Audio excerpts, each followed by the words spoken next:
పశ్చిమాసియాలో మరోసారి ఉద్రిక్త పరిస్థితులు నెలకొన్నాయి. ఇరాన్పై యుఎస్ మరోసారి దాడులు చేసింది. ఇరాన్ మిసైల్ సైట్స్, బోట్స్ లక్ష్యంగా యుఎస్ దాడులు చేసినట్టు తెలుస్తోంది.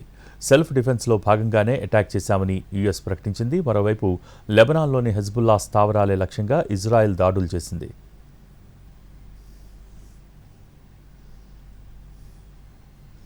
హర్మూజ్ జలసంధిలో ఐఆర్జీసీ మైన్లు ఏర్పాటు చేస్తున్నట్టు గుర్తించిన తర్వాత అమెరికా ఇరాన్పై దాడులు జరపడం కలకలం రేపింది. ఇరాన్లోని కీలక నౌకాదళ స్థావరం ఉన్న బందర్ అబ్బాస్ ప్రాంతంలో ఈ దాడులు జరిగినట్టు సమాచారం.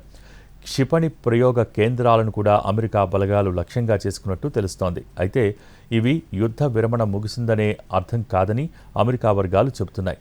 పరిస్థితి ప్రస్తుతం ఉద్రిక్తంగానే ఉన్నప్పటికీ పూర్తిస్థాయి యుద్ధానికి వెళ్లే పరిస్థితి లేదని కొన్ని మీడియా సంస్థలు పేర్కొన్నాయి.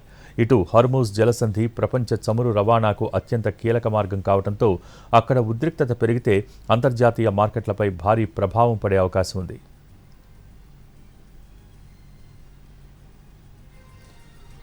3 నెలలుగా కొనసాగుతున్న యుద్ధాన్ని ముగించేందుకు ఇరాన్ అగ్ర ప్రతినిధులు చర్చల కోసం దోహాకు చేరుకున్న సమయంలో దాడులు చేసింది.